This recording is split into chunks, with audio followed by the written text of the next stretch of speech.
everyone! This is Remleiz from 40k Theories, and welcome to this new episode of Adeptus Podcastus. And joining me as always is Tactica Imperialis. Hello everyone! Yes, no guest this week, unfortunately. They had to pull out the very last minute. It happens, this time of year, things like that happen, so not going to hold it against them, so you just got the two of us this episode, but it's not going to be an uneventful episode because we had some quite big reveals recently with the Las Vegas Open, didn't we? Kroot. Something about Kroot, I think? Something about Kroot. Yes, so Las Vegas Open, 19th of January, so about a week ago at the time of recording, and they dropped a lot and also not a lot, depending on who you ask. Yes. I mean, if you're a Kroot player, they dropped a lot. Yeah, I can't start anywhere but there. Sorry everything else, but I have to start there. There is a Kroot army box coming for the Tau Empire. We know the Tau Codex is on the way. And that Kroot army box isn't even the last bit of Kroot that we are getting. They have confirmed there will be even more to come. And can I just point out as well, entire Kroot armies are going to be viable.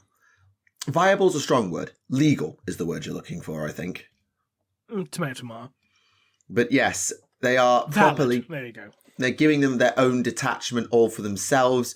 The Kroot hunting pack, there is their dedicated detachment with their own enhancements, stratagems, etc. Models-wise, we now have two different shapers. So war shapers, which are sort of your traditional fighty ones. They can have bows or darts or hooks or whatever. And then on the other hand, you've got a flesh shaper who's a lot more about the consumption, the genetics, and they'll probably be your passive hero for buffing your Kroot as well as doing, decent ship damage. We've also got a new type of Krootox as well. So the Krootox Rider itself got redone and now has different options. So you can have it proper cannon or you can launch like a net launcher, which is kind of cool. And two different heads as well. Yeah, it looks really good, to be fair. It's a bit chunkier and really well put together, and I do like the model. And the new unit is called the Krootox Rampagers. These are juvenile Krootox, ridden as shock cavalry, as it were. And the only problem I have is that they will not stand up because they're all balancing on one foot. So, oh god, yeah. That worries me. At least they got a nice wide foot. It's not like, with the Night Lord Night Raptors where they're literally standing on their tiptoes. One of the Krootox Rampagers is literally on two of its claws because it's got a bent over claw and its two knuckles are the only thing connecting it to the floor. Yeah, it's still a wider footprint than the Night Raptor. I mean, yeah, but it's also a much bigger model, so... It's also plastic as well, which is much lighter and easier to glue than resin is. And I suppose they've all got tactical rock, so the tactical rock is what you'll glue rather than the actual hand. Exactly. Which, that is true. I hadn't clocked that the first time. And they also redid the Carnivores kit. To be honest, having worked on a box of Kroot very recently, the old Kroot Carnivores kit, apart from being a bit repetitive, holds up extremely well. And this new kit hasn't done a lot to change it. It's just added more dynamic poses, a few extra little bits of gubbins, and a new special weapon option, which is the Tangle Bomb Launcher. That's it. That's all they've done, because they didn't need to change the Kroot kit apart from spice it up a little. It looks great. It really does, yeah. And we know... Obviously, Sorry, go on. Sorry, carry on. No, carry on. I was going to be saying, we know there's more to come because we saw the cavalry in the preview. They haven't actually shown off the remade Kroot Hounds yet, and I can almost guarantee they're going to remake Kroot Hounds. So we'll see exactly where the Kroot love ends and whether they give anything to Vespid or anything like that, but I think this edition is just going to be Kroot. And can we just point out the fact that the limited edition codex found within this box is got the cover art of the OG Tau Codex? Oh, yeah. Right, that's a really neat... No, it's not the OG one, I don't think. I think it's the one that came after the OG. It's the second one. Oh, my apologies. Yeah, it's the one I know Tau had before, when they were in 5th edition. That was their old codex from way back when. But yeah, I suppose it must be their 4th edition one. Looking at the stealth suits, it must be. Yeah, because the OG one, it was like an angle from down looking up at like a battle suit kind of thing. Ah. If I recall correctly. Fair enough, but no. Yeah, Kroot, awesome. As a Tau player, very happy. And I'm very glad that I picked up a squad of carnivores and a shaper and everything when I did, because now they've revealed all this, they're now going to become vintage and thus their price is going to double. So I'm very glad I got them when I did. But Kroot weren't the only Xenos to get some love. For a change, Drukhari actually got something. New Mandrakes. Yeah, like Mandrakes haven't been remade since the 5th edition run, when they redid the entire Drukhari range. And now they've done them again. Now, this is going in a box called Nightmare, Kill Team Nightmare, against the Night Lords, forgot their name. The Night Lords. Nemesis Claw. That's it, Nemesis Claw. Who we have seen before, so we're not going to talk too much about them. But the Mandrakes themselves, I definitely think it's a little bit of copying the homework of the K-Knight Shadowstalkers in terms of the cloaks and the fire effects and the shadow magic that's going on. But they are really cool looking, and I think certainly for a Drukhari player, they're a very different change of pace for what you want to do. Even though I can see the ties to homunculi a little bit more here than I could in the old minis. Even though they're not homunculi. No. I mean, I think it's just nice that the Drukhari actually getting some love at all, considering that, most of their range was discontinued recently. Was it? Like, I know the old stuff did, but what did they actually... I know they lost a lot of the Forge World stuff, but in terms of the main range, what died? They lost the Lamians, they lost the Silith, they lost quite a few things, actually. I think it was like... Someone actually did, like, a numbers tally, and they lost, like, literally, like, a third of their model range. But Court of the Archon's still legal, so they must have ways to... I don't know.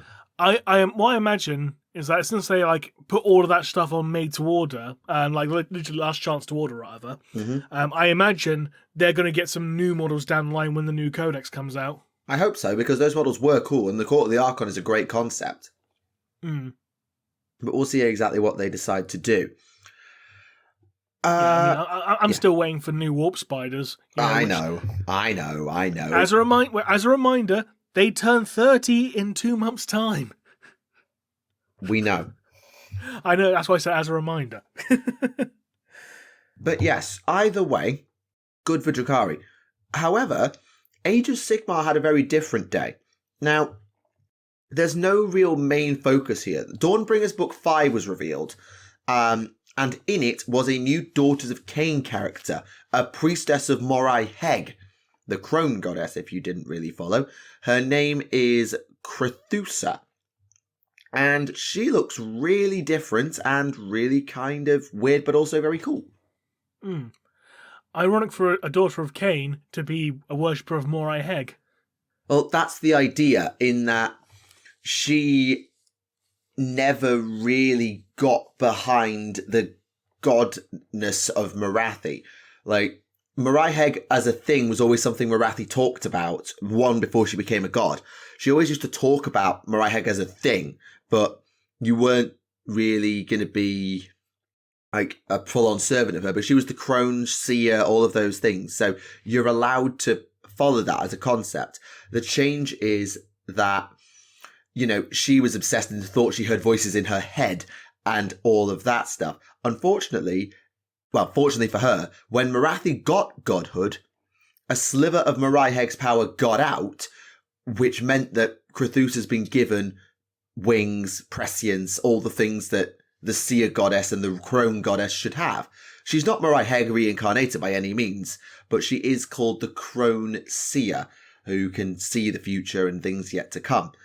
And her role in the story is that she's going to actually work with the Dawnbringers, even though Morathi has completely betrayed them. She'll work with the Forces of Order to bail out the Axian contingent in Dawnbringers Book 5. Yeah, she's being really hyped up as Morathi's rival, so to speak. Yeah, she's never going to really land on Morathi's level, but it definitely is a thorn in Morathi Kane's side, because, she's a god now. Everyone should be worshipping her. And basically, she's the hook to Morathi's Samoa Joe. No, but Hook's actually a threat. Yeah, but even so. They're not quite on the same level, because, let's be honest, Hook is still a mid-carder. Kinda, yeah. Yeah, wrestling terminology. Some people in the comments will be like, I don't understand this. But trust us on this. Yes, tying back, if you want to get Crethusa, the first she comes out in an army box like the rest of them do. It comes with 5 Doomfire Warlock / Dark Riders and 10 Witch Elf / Sisters of Slaughter. Speaking of which, they released the Legacy Almanacs for Old World. And I did the maths of how many Dark Elves I've actually got. And I put it through on Battlescribe with a few upgrades, but not all the upgrades. I didn't put any relics on or magic items or anything like that. And genuinely, it came out, I did it in my head, at like 5,000 points of Dark Elves. Because I've got like 30 Witch Elves, 20 Sisters of Slaughter, and 20 Crossbowmen, 30 Spearmen, 10 Executioners, Blackguard. I've got such a mix of Dark Elves. It's like, oh my god, how many points is that actually? It's crazy. But anyway, sorry, you were saying. Yeah, apparently someone noticed with a lot of these legacy army lists for Old World is that there's a lot of things wrong. Like... Define wrong. As in, like, big oopsie whoopsies, to put it bluntly. I haven't been able to check myself, so I'm just going off, like, second or third hand information, so take this with a pinch of salt. But apparently there's a lot of easily overlooked mistakes in them. Like, for example, with the Skaven list, for example, Storm Vermin, they're supposed to have Warpstone weapons, which count as magical attacks, you know, that kind of thing. But that only applies to hand weapons and their arm with halberds. Let me have a look. Storm Vermin... Again, I don't know if that's true. I'm just going by... So, Warpstone weapons is a rule that they have, because they have hand weapons and halberds. They have both. Yeah. Warpstone weapons, I'm assuming, is a rule at the bottom, which... wait, are there rules at the bottom? I'm hoping there are. Enchanted items. Here we go. Oh, a hand... Oh, yeah, so yeah, it is hand weapon. Yeah. Yeah. So basically your choice of either using a magical attack or the weapon that gives you +1 strength. Yeah, but that means you've got options, because otherwise, why is the hand weapon there? So I see the argument, and I know what you mean in terms of why don't the halberds have magical attacks, but it gives you the option, because if you're using hand weapons, then you've got the ability to have the magical attacks or the +1 strength, because magical attacks do have bonuses in terms of armor saves, hitting ethereal units, that kind of thing. So they have their benefits. Otherwise, they're just all good all the time. So I can see why they've done that up to a point. Speaking of good, but not so good anymore, apparently Dark Angels got quite heavily nerfed, according to some leaks of the new codex. I don't know. I haven't looked at that, so I'll have to take your word. From what I've seen, people are saying like it seems as if the codex was written by someone who used to lose a lot to Dark Angels players and is salty about it. Like apparently, Lion's gotten massively nerfed, and he needed to be. Like, I'm not going to sit here and say, "Oh yeah, woe is Dark Angels," because they just got a Primarch. And if they have to live with being ever so slightly mid, because Lion, the best duelist in the world, has to be slightly nerfed that he doesn't kill everything he so much as touches, so be it. Like, I thought Fulgrim was the best duelist. He's not in the game at the moment, so we'll go with that. Fair enough. But, fair enough. Like, Lion's come back, and I remember when they gave him rules for 9th for no good reason. They gave him rules for 9th just for a little bit. And he had, like, 7 attacks at strength, like, 10. It wasn't an initiative because that isn't a thing. Hitting on 2s, AP minus stupid, damage stupid, and that was on its base form, not the like hack and slash power form. It was so dumb how many attacks Lion got. So I'm all for nerfing the Primarchs to bring them to at least be usable, because I know in lore they're auto win buttons. Like their presence makes you an auto win button. But unless you're Ferris Manners. Oh, yeah. Hey. But in 40k, a Primarch's presence is pretty much an auto-win unless another one is there. But on tabletop, you've got to have this thing called game balance. And yes, I think maybe when they drafted the indices, they slightly overcooked. I don't know, because I've not fought Dark Angels, but maybe they slightly overcooked and have realised they want to tone it down, especially like they don't want the Dark Angels to be objectively 1,000 times better than regular Marines, because why would you run regular Marines apart from having like the Ultramarines options? So you've got to incentivize players to play Dark Angels if they want the extra units and options and flavor, or basic Marines because they might actually be more flexible and more useful. You need to have that choice rather than Dark Angels are so much better. Why would you play anything else? Yeah. Maybe. Anyway, that's a thought process, perhaps. Maybe, yeah.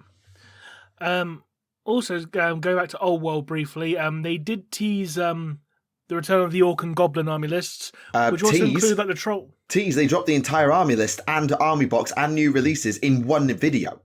Yeah, that's what I mean, yeah. That wasn't a tease, Rem. That was a full drop. Well, the codex, what you want to call it, Arcane Journal, I forgot what it's called. That's not out yet. So, yeah, they previewed it. There we go. You happy? Yes. So you get in this box 2 chariots, 31 boys. I don't know why it's 31 and not 30. And 40 gobos as well, who can be built as swordsmen, spearmen, or archers. There's also released 2 new miniatures, a Black Orc Warboss and a new named Shaman character who definitely copied his notes off the Swamp Caller Shaman from AOS. Yeah, he seems a bit fishy with his design. Hey! But they're also bringing back the boys who actually are the classic Orc boys. So 40k players, if you don't like the new boys kit and don't mind running double chopper, then these are great models because they're the old Orc boys kit. The old Orc boss. I love that kit. I love that kit purely on the basis that it was completely interchangeable with the 40k Orc kit at the time. Yeah, the only thing they had to swap was sluggers. It was the only thing you had to do was put sluggers on. Yeah, I know, it was great. Yeah. I love that kit. And one model I love that's coming back is the Orc boss on boar with the ginormous flag. The battle standard bearer. They're also bringing back the classic Black Orcs, the classic chariots. Orc boar boys are coming back, as are Arab boys, and I don't know what type of boys they are. Ard boys? No, is like there's these Biggins? No, there's the 40k style boys, and then there's like even more classic boys and Arab boys that go with it. I don't know what the difference is with these boys. I think they're just old school boys, but aren't the 40k compatible ones. Because I know you got Orc boys, I know you got Black Orcs, I know you got Orc Biggins as well, which are basically like, the fantasy version of knobs. These are more like Litlands. They're no bigger than the classics. But lads, they're called. We call them lads. Yeah. Boys and lads. Yeah, there's also the Orc and Goblin command sets. The Troll Hag is back, which I know some people the Forge World one, yeah. Yeah. As is the Orc Warboss on Wyvern, Azhag the Slaughterer. He's back. And in metal, the Rock Lobber, Wolf Riders, Doom Divers. Biggins are actually the metal ones, so they're coming back in metal. And the Snotling Pump Wagon is coming back. Can I just say, I hate that design for the Wyvern. I hate how fat it is. I absolutely despise it. I remember loving the Azhag the Slaughterer model. Actually, that's not Azhag the Slaughterer. That's a different one. That's not Azhag at all. Yeah, Azhag's is better. Oh, also, they're putting the Marauder Giant up on Made to Order. Nice. Like the legendary one. Yeah. Fair enough. When you mention Azhag the Slaughterer, I know for a fact that I'm thinking of a different version of that character, because I'm thinking of the classic Azhag the Slaughterer on his classic Wyvern. Back when he had the crown and the gash, I didn't know if he still had that. I think he did. Yeah. The version I remember, I'll send it over to you. You sent me the classic. This is the version I remember. They put it into Failcast in the end, but that's the version I remember. Yeah, that one's not so bad. I just remember the fat Wyvern being absolutely... I hate the fat Wyvern. Yeah. I always prefer the nice sleeker one. Yeah, you've got to be careful they don't look too much like a dragon. Well, they are a type of dragon. I know they're drakes, but they've got to look different. No, it's not a drake. Drakes don't have wings. You know what I mean? But they're not dragons, and you need to make sure that they don't look like dragons. Because wyverns are not the same as dragons. I'm going to be very pedantic and say that a wyvern is actually technically a type of dragon. It just has only 2 limbs instead of 4. Right, okay. Thank you, Captain Pedant. Yep. Just like drakes are a type of dragon that have no wings. And then you've got lindworms, which are basically giant snakes. Fair enough. Right, well, that was a major sidetrack from what we were talking about, but let's jump back to LVO, shall we? Yes, what else was there? Callus and Toll. Who? AOS book character, Witch Hunter and Gunslinger. So you remember we were talking about the AOS preview, who that Gunslinger character was? Oh, Danny DeVito. Yeah. Yeah, that's Toll. Oh, okay. Yes, so there's a plot to collapse Hammerhalf with the blood of Usharan and... Toll's the Witch Hunter. Callus is Danny DeVito. Sorry. Right. But they've also got a rogues gallery of models with them, including, and I quote, Lissa Ravenia, a Lethisian thief, You've got Mistress Varencia, a mythic figure with a menagerie of felines. You remember that cat that they were showing in a preview one day? Yeah. Her. The one we all thought was going to be Tomb Kings or something. Yeah. No, it's her. Oh, okay. And finally, a Stormcast who has the key to the city. And that allows him to literally walk through any door he wants and walk out of any door he wants. So he's basically Lionel Johnson, but for doors instead of trees. Yeah. Right, okay. Which is a cool gimmick, but yeah, so that's the Warband of Callus and Toll, which is an interesting place to do it. And they're getting a novel alongside all this, because of course they are. And they'll also go into the Cities of Sigmar faction down the line. Fair enough. And then... go on. Sorry. I know this is technically not LVO because it was actually dropped. I think it was like either yesterday or today. I've kind of lost track of time because I haven't slept for like 2 days straight. But they teased the next Horus Heresy campaign book, which is the Battle of Beta Garman. Yes, they did, with Shattered Legions. Yes. And not only that, but also Black Shields as well. Which I'm very excited for. Yeah, I'm inclined to agree. It's got... So yeah... The Onslaught campaign, the idea is that the Imperials are just trying to hold out. So they've got this idea called the Mortifaction Index. Meaning that the more the Loyalists start dying, the better they concede strategic advantages. Ooh. Because they're just holding the line. They know they're going to lose. They're just holding the line for as long as they can. They hold the door. Hold the door. Thank you. It's also worth noting that a lot of characters who should have rules and did now get them back here. So, Little Horus is back, Tybalt Mar is back, Shadrach Medusan is back, and Endred Har, whose name I don't actually know. Endred Har was basically, he was a Black Shield, formerly of the World Eaters, and he was absolutely mahusive. And also there's a long-standing theory that he's actually a Thunder Warrior. Like, you know, he also took part in one of the World Eaters' very first... and most notorious campaigns very early on during the Great Crusade, where, this is back when they were still the Warhounds, where they were basically sent to take this orbital platform, but it turns out this orbital platform also had a whole contingent of Thunder Warriors on it, so it was like a huge bloody battle between like 10,000 World Eaters or Warhounds against like 5,000 Thunder Warriors. And the World Warhounds pretty much lost. They only just barely won. It was Pyrrhic, yeah. Yeah. But no, I remember that story. I'd forgotten his name from that story. And as a spoiler, during the Siege of Terror, he ends up getting killed by Abaddon. Oh, of course.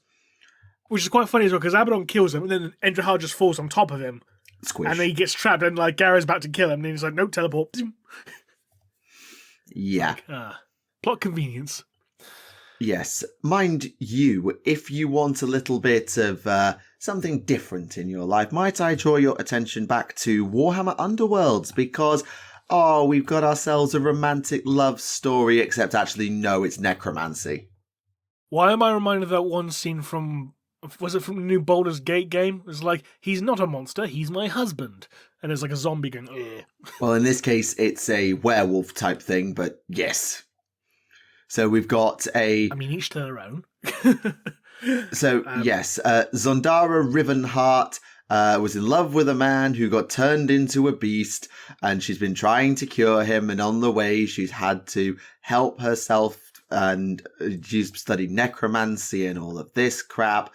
So she's got herself a gravedigger zombie, and a mining zombie, and a smashing zombie skeleton thing who will go and... do some stuff, and they activate off each other because they get inspired off of each other, so they're still in love. You've got Pick, Toil, and Crack Tomb, who are the little zombies, and it's a little bit different. I just realised, this is Beauty and the Beast. But with zombies. Yeah. I mean, you can have anything with zombies these days. I mean, we've got Pride and Prejudice and zombies. This is true. And then you've also got Abraham Lincoln Vampire Hunter, so why not, I don't know, George Washington Werewolf Hunter, I don't know. Yes, and if you I'm sure now I've said that, someone's going to be making it into a movie, considering we've already got like 4 slasher versions of Steamboat Willie in the works? Something like that. Now it's in the public domain, yeah. Yep. Yeah. And yet none of them are called Steamboat Killy. Missed opportunity right there. Come on. Yes. However, if you are thinking of Beauty and the Beast and want to see what happened to Lumiere when he eventually got put out and died, take your looks at Warcry, because you've got Nighthaunt that are eternally on fire. Sacre bleu. Now, to be technical, they aren't actually candle people, but they are embalmers, alchemists, and those who use sacred fires to try and preserve the dead. Their punishment when they die is that they are constantly on fire and told to keep the lights on in Nagashizar. Fair enough. So yes, this makes a new warband called the Pyregeist, whose current job is to burn down the Gnarlwood, which is where Warcry is currently taking place. And they've got some kind of pretty cool miniatures to go with it, like Nighthaunt but on fire is an interesting place to take it. Fair enough. But when you said burn down, I was just instantly reminded of Seth Rollins' old theme. Burn it down. Not exactly, no. But no, there are some pretty cool minis. Like the leader's got loads of these like braziers and all of that. You've got some with burning flails and axes, some with like candle lighters and torches. Others are just on fire. It's a nice mix. But what really interested me about this is that actually we got the third of the Elementary for the Lumineth as their opponents. Ooh. Because the Lumineth have always had their aspect split with the Elementary, which is what Teclis did after everything kind of went to shit. You had the Alarith, the Spirit of the Mountain, who became the Stone Guard, who we saw with the cow hats and the cow spirits and all of that. Then you had the Huracan, who had the Wind Mage riding a cloud, and the Archers who ride kangaroos, and Severeth, which is the fox tornado thing. The furry, yeah. Yeah. And now we get the third one, which is the Idralan temples. These are the river Elementary, who sort of worship the rivers and help support them and keep them flowing.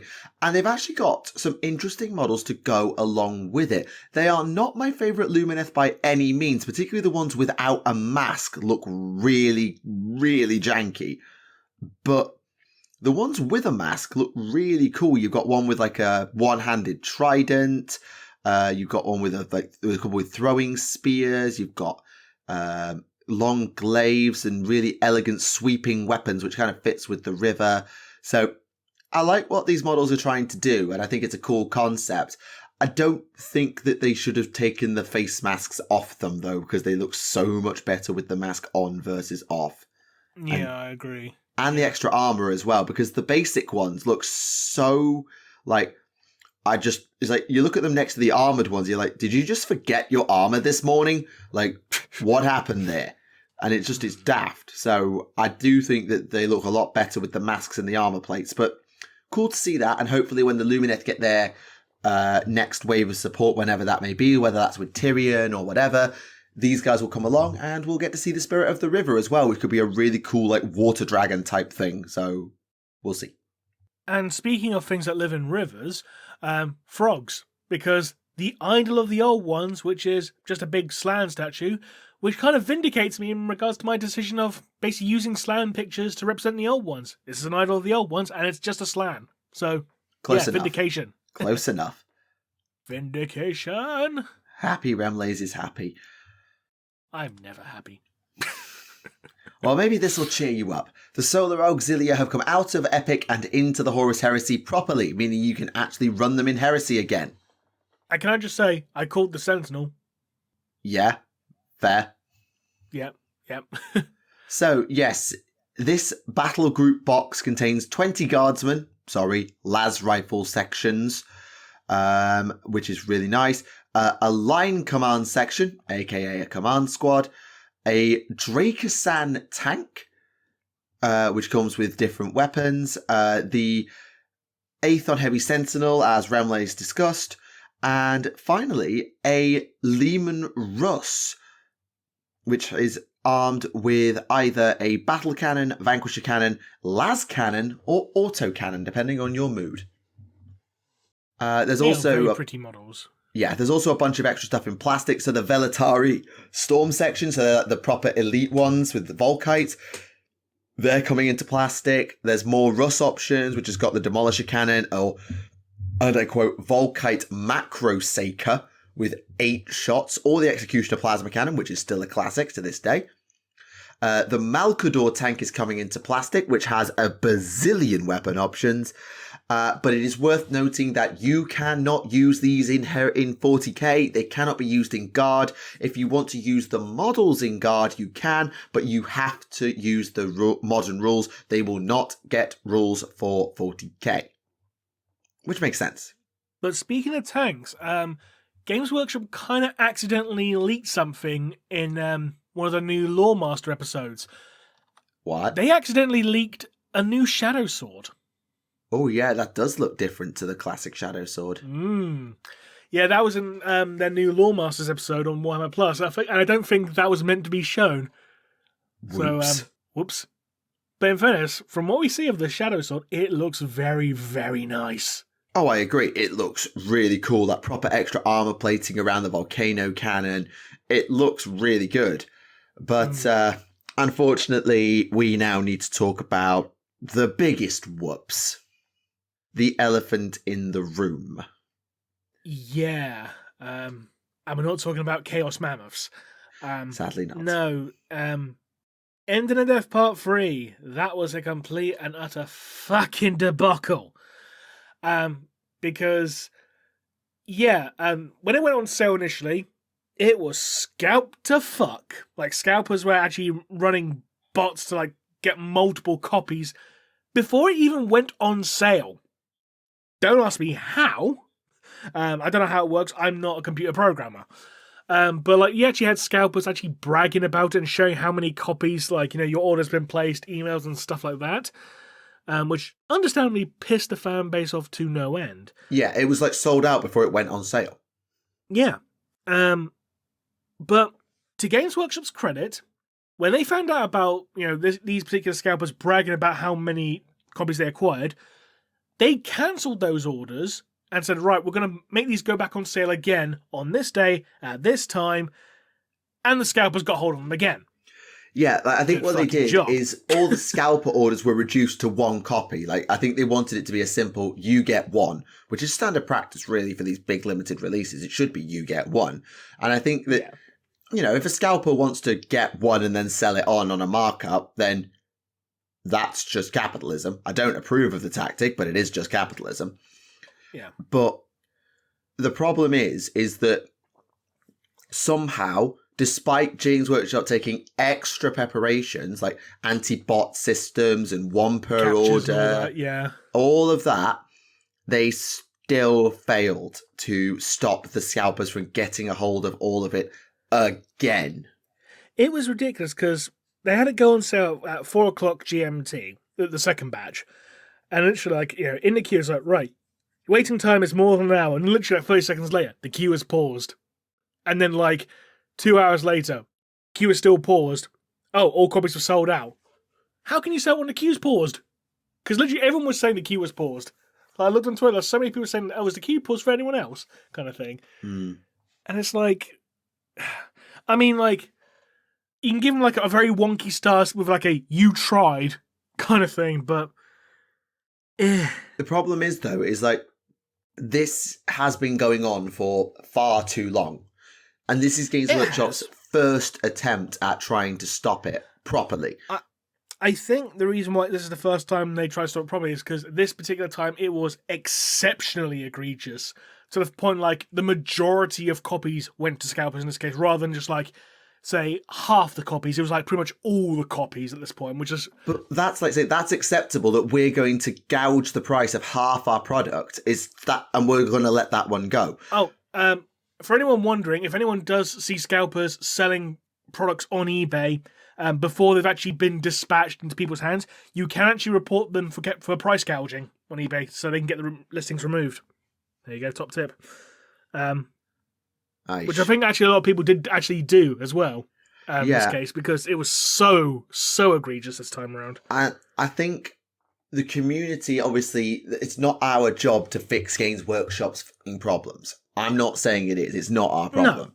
No, it's not our job to fix it, but I feel it doesn't hurt to bring it to their attention. No, absolutely. And I think it's also worth noting that I think as a community, something we can try to continue to drive is don't encourage it because if you don't buy from scalpers, the scalpers will lose hundreds and maybe thousands of pounds on doing what they're doing, and they don't get their money back, then they won't do it again because they can't risk it.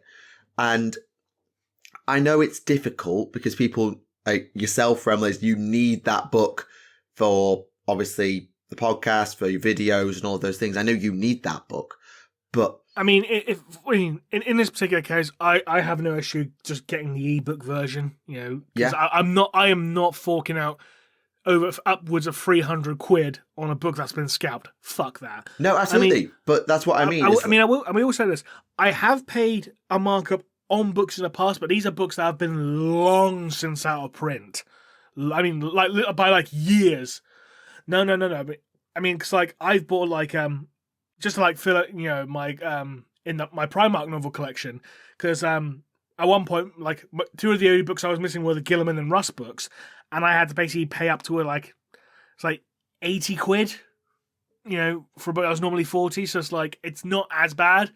I mean, don't get me wrong, the markup is still, you know, 100% more than what you bought it for originally, but I wasn't going to pay anywhere near 300 fucking quid. Mm. But I think what I was trying to get at is, I think we need to continue to push in the community, and I know the online community will usually do this, but it needs to go out further than that. Scalpers are not fucking welcome here. If you are a scalper, you can fuck off, and then fuck off some more, and then continue fucking off until you've reached the Eye of Terror, and then you can fuck off some more. Like, we do not buy from scalpers. We report bomb scalpers into the floor for what they do, because that's what they, especially the whole thing you mentioned about price gouging on eBay, you can do that, but once it releases, you can't do that because it's on sale, and they've got it. Yeah. So, I think there needs to be a coordinated effort to get that point to those who maybe don't engage in the online discourse so much about do not buy from scalpers, because it's the only way to stop them permanently is to take away their incentive. Yeah. I know Games Workshop can do things to try and limit their activities, but there will always be, it's always the thing with cybersecurity, is that those trying to break the system are always ahead of those trying to fix it.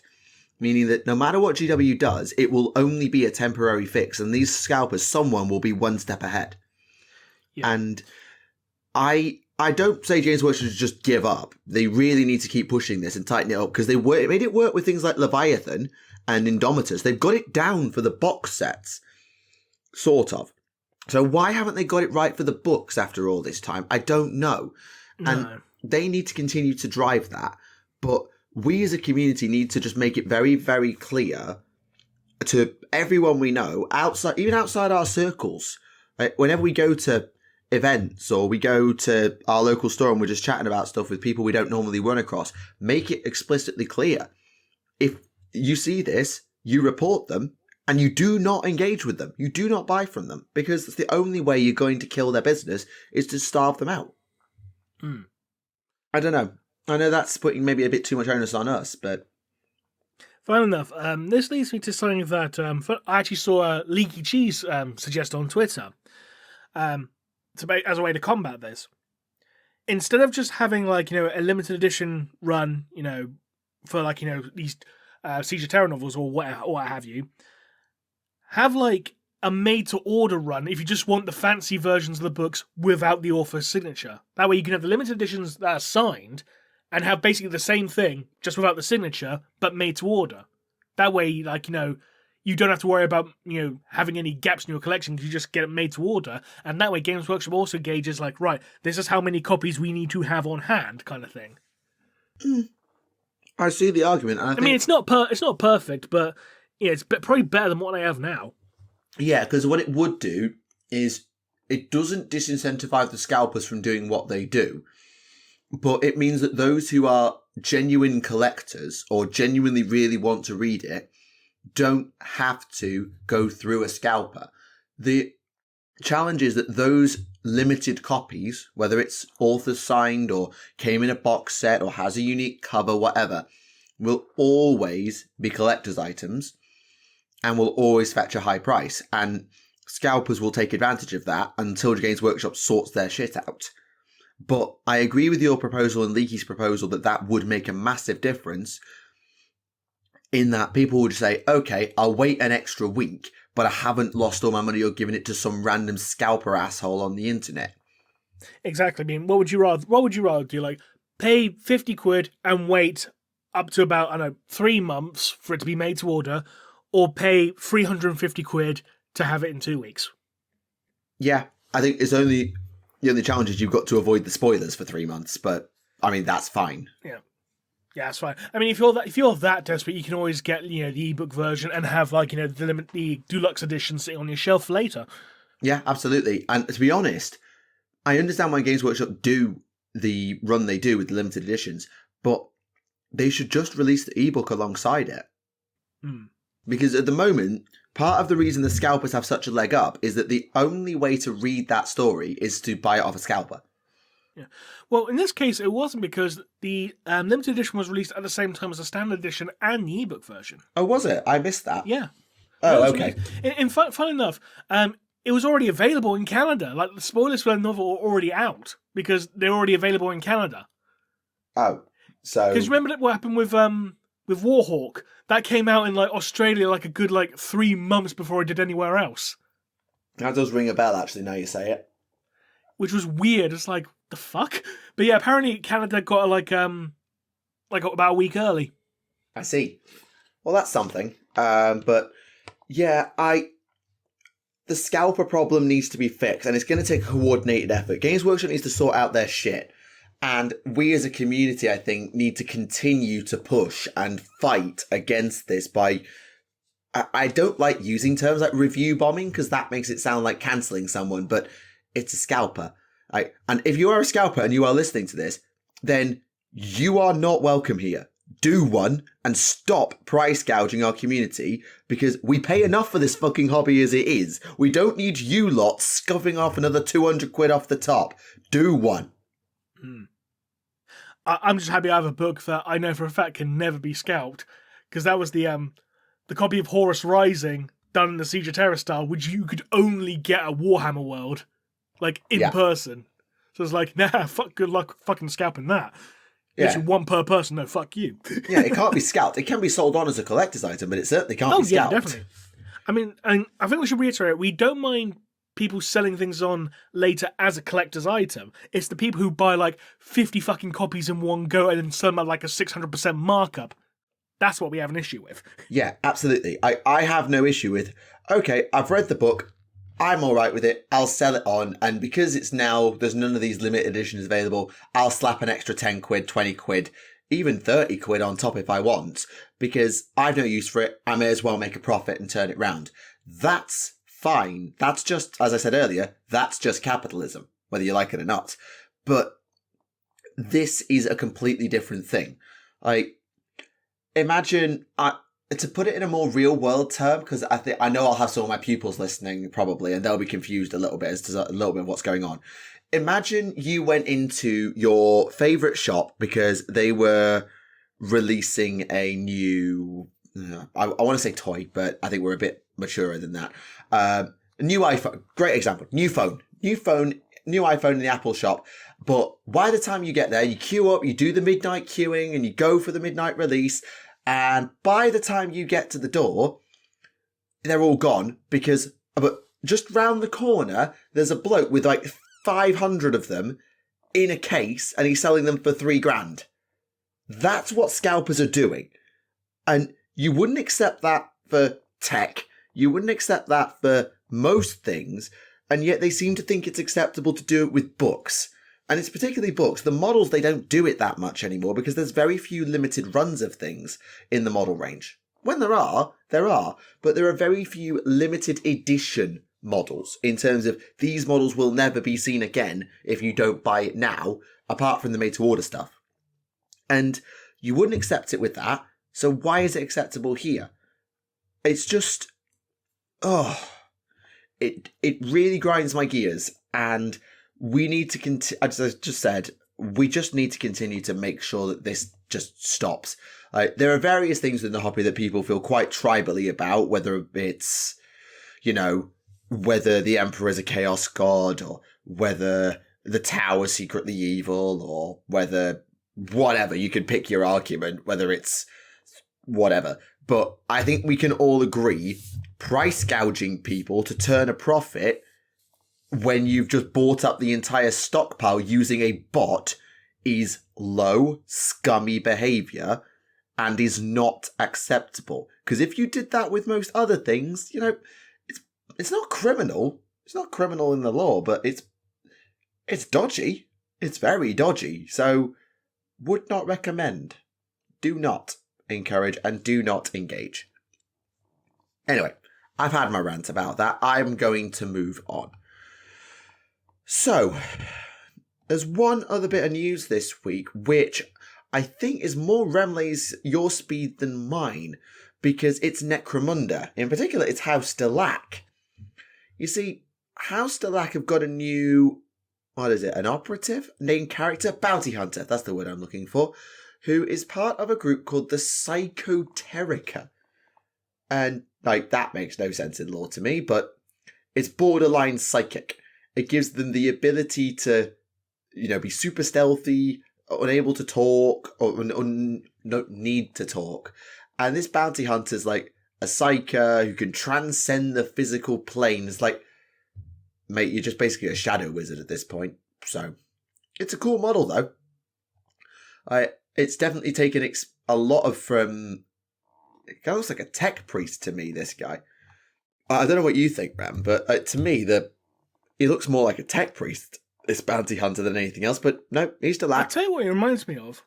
It reminds me, what you could use it as a proxy for, a Kalidas assassin, because of the arm blade. Yeah, it's a hidden blade. It's literally like Assassin's Creed hidden blade. Yeah, I mean, it reminds me of like your Kalidas assassin's Khitan face sword. Can we just point out how on earth does that blade work? Because, it's supposed to be retractable, and yet it will never fit into those gauntlets. Magic. Yes. Or you can always say, maybe it's liquid metal or something goes... Yes. Well, it's a psychoteric blade, to be more exact. There you go. Yeah, it's magic. Psychic. Yeah, magic blade. There you go. It's magic. Do you know much about the Delaque lore in terms of this psychoterica thing? Because I've never heard of it. I know in regards to Delaque, they're basically... Their lore now is that they're basically... the worshippers of the Deep Ones from Cthulhu mythology. Like, you ever read Shadow over Innsmouth? Read it? No. Heard of it? Yes. Yeah, it's basically them, like with the fish people now. It turns out that the fish people, actually, that's the Hardouin, who are the shark people from Rogue Trader. Mm-hmm. Yeah, it's a deep cup callback. Yeah, but I admit this. They do a lot of experiments with psychers, because you got the Delaque Spiker. Mm-hmm. You know that psyker with a massive brain? Yeah, I remember. I think the artificial psyker. So they do a lot of experiments with psychers. So, but yeah, this psychoterica thing is something I've never heard of before. I'll be honest, off the top of my head, I can't remember much more about it. It's just gone complete out of my head. Which is fine. Yeah. But yeah, I mean, it's kind of funny that it's in his write-up is that it says he's not wholly human and perhaps not even corporeal. So if your attack doesn't have a strength characteristic, so it's like a poisoned weapon or whatever, he's just immune. Mm-hmm. And also, if he suffers a serious injury, he just teleports and then ignores it. Turns out he's Cypher. Well, he makes Cypher look like a pansy in terms of his abilities to be killed. He's an Eldari? Get it? Because pansy's the orcish word for Eldari. Yes. I got the joke. Well, it was. It's not anymore. They changed it. They changed it back in 8th edition. Ah. They changed it to like pointy ears now, which is kind of funny considering orcs also have pointy ears. This is true. It'd be like them referring to salamanders as greenskins, Well, that makes no sense because then they're calling them orcs. Yeah, exactly. That's my point. Yeah. It make no sense. It make no sense. But yeah, actually, just picking up on those old world almanacs from earlier, you were talking about the mistakes found within them. Yes. I was reading the Dark Elves one. I've just clicked on another one just to verify. They have taken all the named characters out of old world if they live in the almanacs. Right. So you can't play Malekith Malerian, you can't play Queek, you can't play the Von Karsteins, you can't play Kroak, you can't play... I don't even think you can play Scarbrand, actually. No, you can't have any named characters. You can't have them. Huh. I mean, I understand if they're, like, named characters who don't exist at this particular time period. That makes sense to me. But, like... But Malekith, the Kroak, and the Von Karsteins certainly do. Yeah, I know, that's weird. That's really I think weird. I know why they've done it, though, is because they don't want to drive people to play these armies. Like, these are for people who have a fantasy army and want to use it to play Old World. They are not for people to go and buy them. They are also for AOS players who want to try fantasy, who have Seraphon or Skaven or Cities of Sigmar or Daughters of Cain or Soulblight Gravelords or whatever, to dip their toe in without committing. And if you start putting big named characters like, oh, here's Manfred von Karstein, you'll know him from his time as a Mortarch in Age of Sigmar. Except actually, no, he's now just a vampire on foot or a horse. You can't use the one that you've got, even though we did have that in the end times. But we don't talk about the end times. That's another 300 odd years away. So it's like, I think it's a good way of disincentivizing people from playing these armies from scratch without completely ignoring them and not putting these armies in the game at all. Also, they've not just renamed Malekith, they've also retitled him. Oh yeah, he's no longer the Witch King now. He's like, what, the Dread King or something, isn't he? He is indeed the Dread King. So basically... That's a crap title, I'm sorry, the Dread King. Well, they couldn't have the Witch King without getting sued by Tolkien. They couldn't have Malekith without getting sued by Marvel. They had to do something. I know, they could always call him the Dark King. Yeah. Bransonology and all that. Yeah, that would work. Also, can we just point out the whole Dark King plotline from Siege of Terror? Can we just point out that was actually ripped off from an Ian Watson novel? Really? Yes. Fucking really? Fucking really? Jesus Christ. Literally, the plot for the second book in the Inquisition War trilogy, Harlequin, deals with the Illuminati's plot to basically bring about an entity called Numan, which is spelled Numan, like New Man, which is basically a god formed from the Emperor's own power. Jesus freaking... Yeah, literally the whole Dark King plotline. Ian Watson did it first, back in 1994. 30 fucking years ago. God. So there you go. For anyone wondering if Ian Watson left a lasting mark on 40k lore, he did indeed. They're ripping off his plotlines 30 years later. Yeah. Oh, they've also completely written Marathi out of this. Like, they don't even mention the Dread King's mother anywhere. Probably for the best, considering... Oh, no, she's name dropped. Sorry, I tell a lie. Oh, is she? Okay. In the Cauldrons of Blood flavor text, her name is mentioned as a hag sorceress, and that's it. Good. So they've completely omitted the rumours about Malerian and Marathi being an item. Because that was a thing in 5th edition fantasy. I know. Did you have to bring that up? I already brought up Ian Watson. It had to go somewhere like this. There you go. It's out of a system now. We can talk about something else. Yes, we can move on now. We can't mention Ian Watson without talking about something dodgy. But anyway, that's just the way of the beast.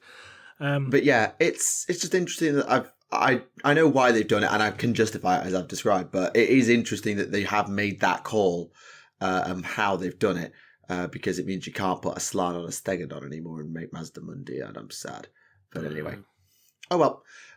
News-wise, though, I think that's actually... Oh, no, wait, one more thing. Black Library Celebration is, a thing. Week, isn't it? Yeah, they've actually had to delay the Big Daka and Spear of Faith special editions that were due to come out next week for... I wonder why! For undisclosed fucking reasons. To be honest, I doubt the Big Daka is going to get scalped, purely on the basis that when Brutal Cunning's limited edition went on release, it was still available like 2 weeks later. So I don't think anyone's going to give a toss about that, to be honest. Sorry, Mike, but... Spear of Faith will get scalped. Oh god, yeah, that's the Morven Howell one, isn't it? Yeah, the Mega Edition. Yeah, that will, yeah, I imagine. But to be honest, I don't think the Big Daka will, purely on the basis that What comes to mind when I see that? My eyes, the goggles do nothing. Yeah. But at the very least, Upthak Blackhawk will be coming out, and I still love that damn model. I hate his so name. dumb, but it's so good. I hate his name. His second name, Blackhawk, is the most un-orky name I've ever heard. And they didn't even spell it Black Hawk, which would have been quite funny. But no. I mean, to be honest, I'm probably kind of biased because, like, when I played Gorka Morka back when that was first released, the knob for my warband, or mob rather, I gave him the best orky name ever. His name was Gut Bucket. Like Guttbukkit. Gut Bucket. God. Oh, we also missed a 2008 Bretonnian Lord that everyone forgot about. Oh yeah, the one that looks like a very sleepy Lionel Johnson. Yeah, so that model was made in 2008, never got released, which I'm sure Bretonnian players are happy about. It was made for like Games Day, wasn't it? It was shown at Games Day in a cabinet of greens. Right. But like yes. Yeah, he does look very much like a medieval Lionel Johnson, because even down to like having his own little watcher as well. Yeah, that's very true. Yeah, note that no release is currently planned from the really cool Exalted Hero of Chaos from Games Day 2009. Oh well. But yes. What was Give us a made to order of what's his name? Egrin Van Horseman. I know he's not around yet, but I want Egrin Van Horseman because he had the best fucking model. That is a cool model. There was just something I saw and it's gone out of my head. I wanted to mention. Where is it? It's gone out of my head. Oh, did you want to talk about the Arena of Death thing? Oh yeah, because they teased like Arena of Death for Age of Sigmar on Warhammer TV on their YouTube channel, and it was weird because like they were showing off some of the characters like here's a vampire and here's Nagash and here's Kroak and here's Scarbrand and here's Magnus the Red. What the fuck are you doing here? Kind of thing. Now it turns out that was actually just an editing mistake, but at the time I thought, oh, is this going to be some kind of clever reference to Liber Chaotica when the Sigmarite priest Richter Kless met Magnus the Red in the Realm of Chaos? No, that's going to be too fucking clever. I said to Remleiz, stop thinking so hard. It's my job to think too hard. But they are actually... Yeah, all right. Yeah, I know. But to be fair, there's actually quite an interesting mix of characters in there. Like, Nagash is rank 1, Archaon, Alariel, Teclis, Kragnos, Marathi, Karazai, King Brod, Krondis, and Catacross make up the top 10. Like, yeah, no duh. It'll be an interesting one. We'll see who wins. Who won the 40k one again? I don't think they actually told us. I don't think that was done yet. They told us about the top 8. Yeah, but I don't think they've actually done the final rounds yet. Oh, okay. It was top 16, wasn't it? Top 16, maybe, whichever. But yeah. Because they were pitting Bjorn against Magnus. And Marnius Calgar against a fucking knight. Yeah. Was it Canis Rex, Dog King?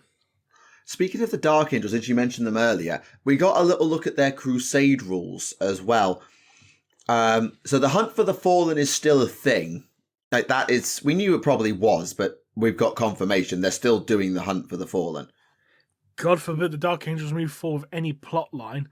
I mean, they don't have to do it. Like one of their campaigns can. I know, but the whole thing is like the thing that irks me about Dark Angels fiction these days is because like literally every story is something about the fucking Fallen.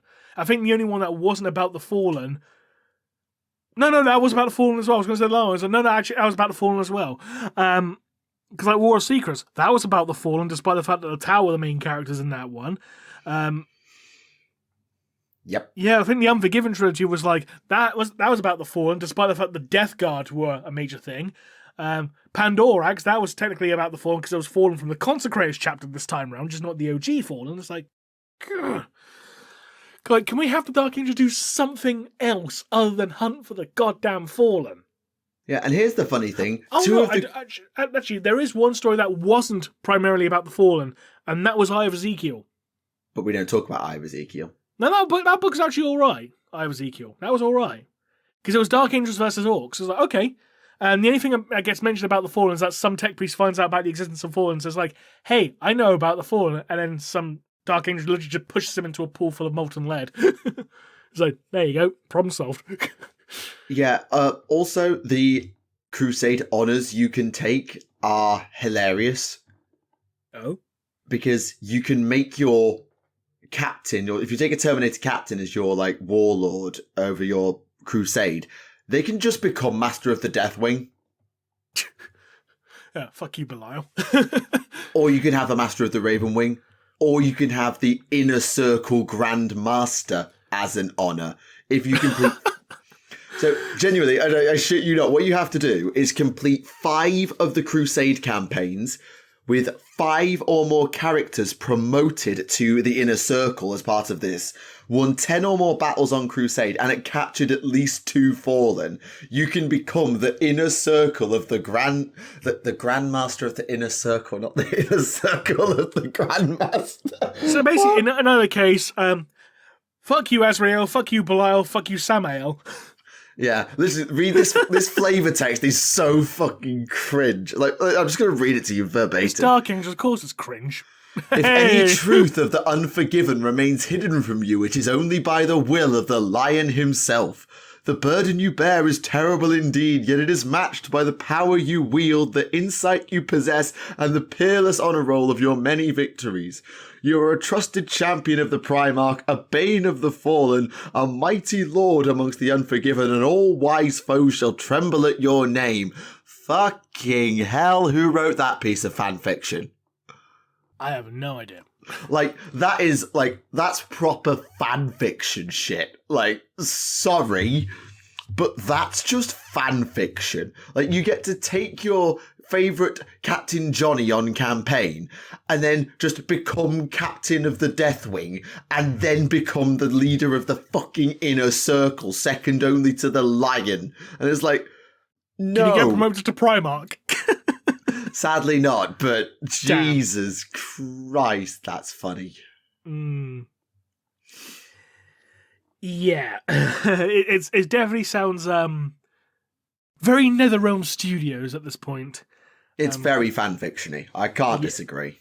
Like the stories of the last couple of Mortal Kombat games. Because they were terrible. I'm sorry. MK11 was not complex. It wasn't a complicated story. It was a convoluted story. MK1 was a bit better, and then they threw it away at the end by just bringing in parallel dimensions right at the end for no reason. I still don't understand why they made Havoc into Dairu, or Dairu into Havoc, and why is he trying to gain control when he's supposed to be an anarchist? Anyway. But yes, that is the news, pretty much. There's been LVO, which we talked about a lot, and then we've just sort of flitted around in a million different places as we go, because there's lots of little things that happen every single week in the hobby, and sometimes you just miss it, and sometimes you see it all. Fair enough. I have been trying to read the Indrasta novel, and I am bored. Oof. That's not a good I'm sign. on chapter 3 and I'm bored. Because the problem is the Andrasta novel starts with Indrasta failing to catch this Kraken thing.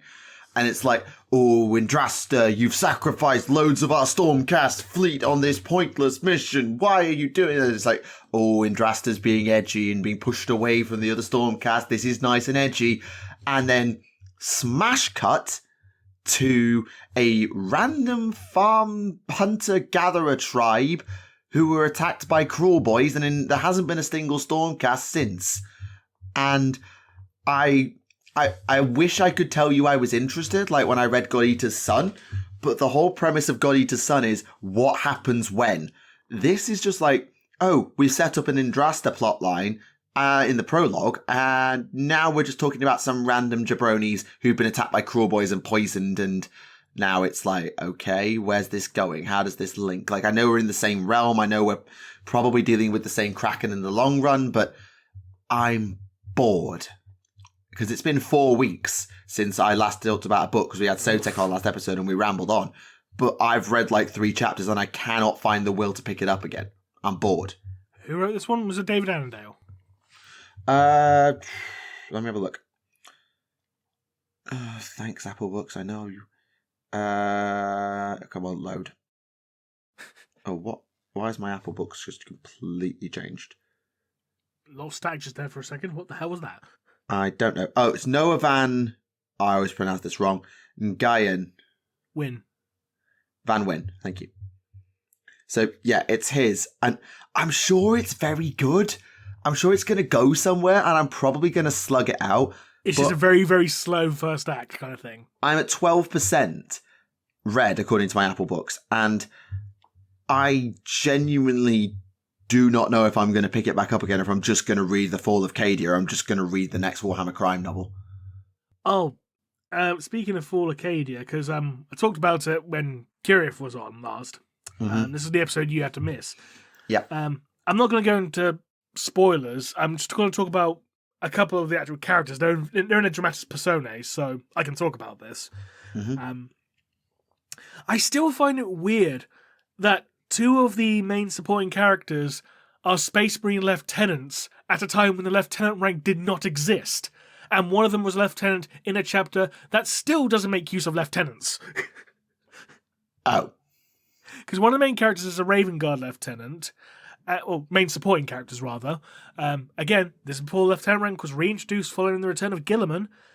And the other one is other supporting character is a Black Templar lieutenant. Now, Black Templars don't even have lieutenants now. They have a lieutenant equivalent, but that's called a Castellan. But he's referred to as a lieutenant in the book. Oops. So it's like, you gave him a rank that, one, doesn't even exist in the Adeptus Astartes at this point in time, and two, doesn't even exist in this fucking chapter, period. Yeah, big whoops. Yeah. There was a few things I was like, maybe go, hang on, what? In the story. Yeah, like it doesn't change the overarching plot and what's going on in the book, but it's like bit of a plot hole. Yeah. But yeah, I won't go into more, purely on the basis that you've not read the book, so I won't spoil anything else for you. But so if I say there are a couple of things that do make you scratch your head if you're one of the sticklers for lore kind of thing, you may go like, that's an interesting decision. Yeah. But what about you? I haven't read anything major. I mean, I've started reading through another Ian Watson book for Patreon supporters because I hate myself. But I haven't read anything else major yet because I've been waiting for the next Siege of Terror book, which will be available for me to download tomorrow. Because I'm going to get the ebook version, because I'm not going to fork out 350 quid for a fucking scalper. Fuck you bastards. Kind of thing. So I'm going to get the ebook version of that, and I'm going to start with that. Yeah, I've started reading through the third book in the Ian Watson Inquisition War trilogy for Patreon supporters. So Patreon supporters can expect a in-depth review of that in a few weeks' time, and you can enjoy my suffering like you did with Harlequin, you sadistic bastards. No, but to be fair, it's not just the patrons who get to see you suffer, because I remember the last time we talked about End of the Death, and you were like, I really don't even want to read the third one now because it's just gone on too long. Yeah, to be honest, I'm worried with End of the Death Part 3 if there's going to be the same issue with padding, but the one thing that does make me a bit optimistic is when I looked on the Black Library website and I saw the running time for the audiobook version, and it's not as long. I think it's like 2 hours shorter than the last couple of books. So it's like, so hopefully this won't be as padded. Well, don't get me wrong, it'll still be like, probably a good 500 pages long, but it just means it won't be, hopefully they'll actually do something. But again, I don't know if this is true or not, but apparently, take this with a pinch of salt because I'm not Canadian, I don't have a copy of the book to hand yet. Mm-hmm. But apparently, literally half of the book is spent on the Emperor's fight with Horus. Like half of the book is their fight. And that's what's deserved. That battle deserves to be half the book. If it's written well, providing it's not filled with unnecessary padding, like I don't know how you do padding. I'm not an author. The same way that they do it in wrestling, with endless rest holds and shit talking. I'm now reminded of a wrestling bios joke, like, Horus Lupercal Chinlock. Yeah, it's just like they'll just be grappling and bickering, and then there'll be a boom, and they'll separate, and then they'll go back together, Double and the down. swords will clash, and they'll hit the floor, and they'll shit talk, and then they'll run at each other again, and there'll be a bolt of psychic energy that goes wayward. And In comes Alanius Pius with a steel chair. yeah, if it's written like Triple H versus Roman Reigns, then we've got a fucking problem. If it's written like Kenny Omega versus Kazuchika Okada, when that goes on for an hour, that's different. Yeah, because Kazuchika Okada and Kenny Omega can actually wrestle. That's a bit harsh on Roman Reigns, but yep. I'm sick of Roman Reigns and the Bloodline stories. Like, yes, we get it. You have a very long title reign, but the Bloodline story is just boring. It's played out. Let Cody finish the story. God damn it! Yeah, Cody should have won at Mania, and if he doesn't win this year, then it's a fucking travesty. Considering that in that match, if I recall correctly, Reigns was hit with 2 crossroads and a stunner from Kevin Owens and a haluva kick by Sami Zayn. You could have had Cody win, and Roman would still look strong because hey, it took 4 fucking finishers to take him down. So Roman still looks strong even in defeat. It's simple booking, lads. Come on. Yep. But again, I'm also still salted about the fact that Sami Zayn didn't win either. Well, yeah, I get why. So like Temes Worship and Moi Tabernac, all that kind of thing. Yeah. Pardon my French, literally. Oh, yeah, I didn't even know that. I couldn't even tell that was French. Like, that tells me how... Technically it was Quebecois, but... Yeah, I know it was Quebecois. And in hindsight, yes, it was Quebecois. But even then, I was like, wait, what is Remleiz saying? And I speak fucking French. It was tomorrow night you're in my house, motherfucker. Ah.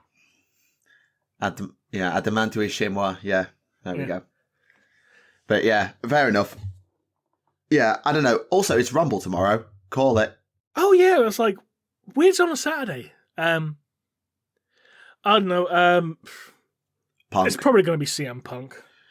His contract will have written in it: win the Royal Rumble, main event WrestleMania, or I'm not coming back. It's like I'm going to main event WrestleMania. If you on night one. It's like, God damn it, not again. On night 1, he'll main event night 1. Yeah. Although, hang on a minute. What if, to protect Seth, they put the belt on Gunter and we have Punk versus Walter at Mania? Isn't Seth out with an injury? That's what I mean. Right. He's saying he'll be ready for Mania, but what if they honor it and go, right, Walter's going to take the belt off you, and then we have Walter versus Punk at Mania?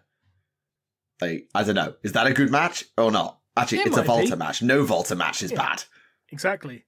And for those of you who are wondering what's this got to do with 40k, Walter's the leader of a group called the Imperium, or just Imperium. So there you go. There's your tie back. There you go. There's your tie. Yeah, let's get back on topic. Sorry, everybody, we got sidetracked. Right. So since none of us have been reading anything, any questions? A couple, not many. There's a lot of comments telling me I'm wrong about AOS Old World and all of that. But, that's just standard because I'm usually wrong. So, here's one. How many beings in 40k are currently shattered into shards? Because it seems to happen a lot. Magnus. Kane. Technically the Emperor. Kane. Kane. The avatars, yeah. Oh, right, so I thought you meant the wrestlers, what? No, we've stopped talking about wrestling now. Sorry. It's like you got Kane Blue, Kane Glenn Jacobs, Jacob Goodnight. There you go, there's your Charles of Kane. So Kane, the Emperor, Magnus. No, Magnus got reformed, didn't he? So I think so. Have one of the greater demons been shattered? I don't want to say Nakari, but I feel like that's wrong. But it's one of them been done like that. Probably. So basically, there's at least 2. Yeah, I can count. Yeah, I think there's at least 2, and they're both pretty well known. Yeah. It's supposed to sound like there's about 14. It's like, 14, that means there's at least 2 of them. Yeah. Okay. Has there ever been an instance of, for lack of a better term, emperor corruption, i.e., turning someone to the Imperium against their home faction when they're a renegade, traitor, Xenos, etc.? I think that happened in the Emperor's Gift because if I recall correctly, one of the members of Inquisitor Annika Jarlsdottir's retinue was a former Chaos cultist. And the only reason I remember that is because it's constantly referenced that those two are fucking. Like, the Space Wolves can smell their scent on each other even across the room. Yeah. Aaron! Where's that screenshot? Tonight's episode, the writer's belly disguised fetish. But yeah, does that count? Former Chaos cultist now becoming a member of the Inquisitor's retinue? Sorry. Yes, that counts. Right? Okay. Yeah, that counts. Okay.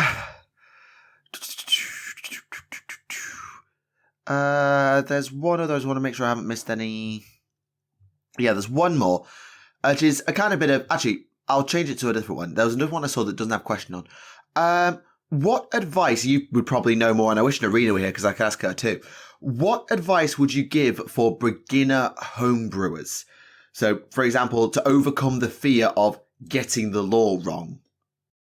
To be honest, I think one of the good things you could do is just basically, like, if you have access to, like, you know, a copy of the Army's old codex, like, you know, that general faction. Like, if you're doing a Space Marine homebrew, for example, if you have a copy of an old Space Marine codex, just give that a read. You know, see, you know, just get a general feel of the things first. Yeah.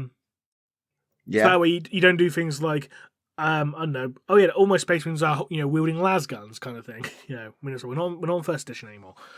Yeah, because they're talking about things like galactic geography, codex compliance, rankings in the guard, things like that, as that they're mentioned as things that they're worried about. Things like that. A codex is generally a good place to start because, particularly in the older ones, if you go for, like, say, an old 8th edition codex, for example. Not only do you tend to have things like, you know, the command and ranking structures of, like, Spaceman chapters or, like, you know, the Imperial Guard, that kind of thing, but you also tend to have, like, galactic maps as well. So you got in terms of, like, galactic geography of, like, where Spaceman home worlds are and stuff like that, and or, like, in the case of Mechanicus, you know, go, here's where Forge worlds are, that kind of thing. Yeah, absolutely. And one thing that those books have as well is the short stories. I don't mean like 30-page things. I mean like paragraphs, because they contain stories that the writers have written about this faction, of things they've done, little passing comments about things they've done. And those give you great insight into sort of what is standard things that you'll expect this faction to do, but also some of the more out there things you'll occasionally come across. So they wouldn't have it now in the 10th edition Cal Codex, but for example, Psychic Awakening 5 has Commando Shadow Sun allowing Emperor worship because it keeps demons away, or worship of the greater good because it keeps demons away. Like, sometimes it's not necessarily you need to dig into every bit of niche in order to find that one piece of lore, but like, let's say you were homebrewing Tau. Like, I've had to homebrew my Tau army as being from Salache. What do I know about Salache? Salache is a water world, and the water caste are based there. That's it. I know nothing else about it. It's a water world in the Farsight Enclaves, and that's it. So when I made my army, I changed the armor to blue with a reflective glaze so that it would sort of blend in as like glints in the water if they were to go fighting on the surface or etc. And I kept with red trim because the Farsight Enclaves wear red. This is their water world camo. And then I cooked up a character for my warlord, which is El Cordella. And El Cordella was a very close friend of a water caste who lived on Salache and worked with her while she was growing up. And so they knew each other, even though the castes don't mix in that way. It gave me a slot of, this is a water world, the water caste are dominant here, chances are my commander knows a lot about the water caste, making her either a linguist or a woman who works well with Xenos or whatever. It gave me something to start from. There you go. Yeah, but I mean, you've done Homebrew of the Week for how many years now? So and if Narina's listening to this or is tasked with editing this, please do feel free to chuck something in the edit or chuck something in the comments because you probably know a lot as much as we do about it. Mm. Okay. And speaking of homebrewing, just for fun, assuming you were given full creative freedom to create a new sub-faction, so it's not just going to be bringing back, like, something that we've heard of in the niche lore, like a Stormcast chamber, a chapter, or whatnot, for something you know, what kind of theme would you go for within that sub-faction? So let's say you were creating your own custom chapter or custom chamber or whatever. What would you do? Does that have to be based on an existing level, or can it be like homebrew? Okay. Well, it's full creative freedom, but it must be within an existing faction. Right. I tell you what could be cool. Like an all-witch army for Drukhari. Like an all-witch sub-faction. I mean, that's just what the Cult of Strife is. Oh, is it? Okay. The thing is with Drukhari is you're just supposed to play your army as a mix of all three, but you can play exclusively Cabal, Witch, or Homunculi. Yeah, because I remember Homunculi Covenants actually had their own codex back in like 7th edition. They had their own supplement, yeah. Cabal of the Black Heart did too, I think. Oh, must have missed that one. Or I feel like, was there? Maybe? I don't know. I thought there was something for the Cabal of the Black Heart, but I wanted to be corrected. I think, I'll just stick with Drukhari for a second. I think a Drukhari sub-faction that actually doesn't enjoy what they've become. Like, they're a bit more like the Idnet Deepkin. So the Idnet Deepkin soul raid because they must. Because if they don't, they go extinct. The Drukhari have the same problem. If they don't harvest the emotions of others and harvest their souls and take slaves, Comrade dies and they die. So what about an Archon who obviously survived the fall and maybe is one of those noble houses that was able to reform in the days of Vex when Vex rose and the Cabals became a thing, but never actually wanted it to get this bad. Like, oh sure, they've got their twists and their things that they do that normal Eldari wouldn't approve of, but the soul stealing, the torture, all of that just makes them really uncomfortable. And so rather than actually having power from pain as their faction special rule, they would much rather, for example, be interested in capturing prisoners who they can then convert at home because they use it for labor rather than keeping themselves alive. They could invest in better medicine. So they actually have they feel no pain across the army because of medicine, or they have better armor, or they're harder to hit because they know that their way of staying alive is not feeding on the pain of others because it makes them really, really icky. I don't know. It sounds stupid when I say it out loud, but it just crossed my mind of Drukhari, but they don't like being Drukhari. Yeah. I mean, I think that could work, to be honest. Yeah, and of course, the Guard have room for all of this with the historical references you can call back to. Obviously, you used to have the Praetorian Guard, who were based on the old British Army, and many, many, many, many, many, many more. Yeah. But if you want further inspiration, just look at Homebrew of the Week. There's a million of them. I'm just thinking about AOS, because I know AOS a lot, and it's just like, I don't know. I'm thinking about my daughters, but the problem is that what they've just done is introduce a character who is perfect as a daughter's homebrew. Like a Moriheg worshipper who rejects Marathi, that's perfect homebrew territory, and they've just canonized it. It's like, that's exactly what I'd love to do, but they've just fucking canonized it with Krathusa. Oh, what could also be quite fun for like an Imperial Guard army, like a Penal Legion army, like a themed Penal Legion army, but like, I know you could also potentially add like a rule like an obedience test rule, like whether they follow orders or not, kind of thing. Yeah, to represent the fact they're all criminals or whatever. That could be fun. Yeah, kind of like the old stupidity test. No, I was thinking more akin to like the old Orc and Goblin animosity rule. Oh yeah. I remember that. So basically, like, each squad's from like rival gangs, kind of, and then they're like brawling potentially. That could be fun. That's a great concept. I like that. That could be fun. Yeah, and something actually that AOS does do that would be great to nick is the Slanesh army, which currently has the option as one of its army builds that you can play 3 generals, but they all hate each other. And they're all competing to become the general of this warband because they've all got their little sub-factions within the army.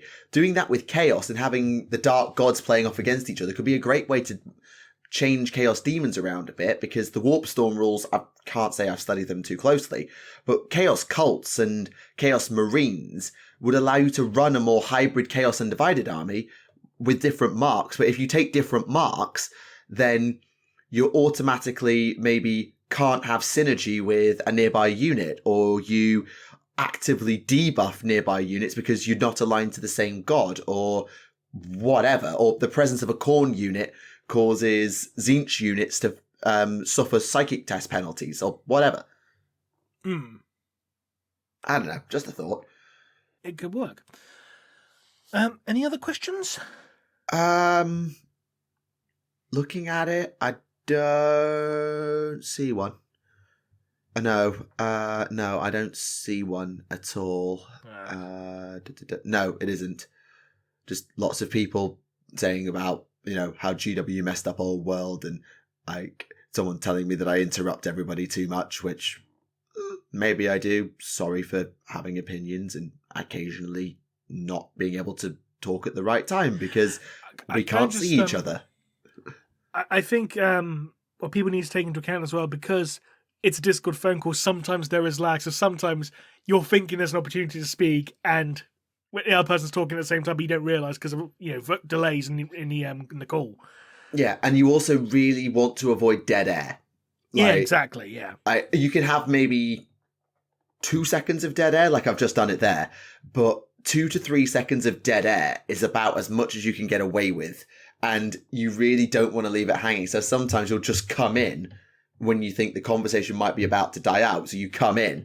And yeah, sometimes you don't end up cutting someone off or getting cut off, but it's a Discord call. I can't read people's body cues through a Discord call, and there's lag and everything else. So I get it. And sometimes, we don't hear people talking. Sometimes there's a bit of a dropout. So yeah, that's why myself and Sotek talked for 20 minutes straight, and we generally thought Remleiz had gone to sleep because we genuinely just talked. It's like, we haven't given Remleiz a word in edge. It's, oh no, I was trying. You just didn't let me in. It's like, I didn't realise you were talking.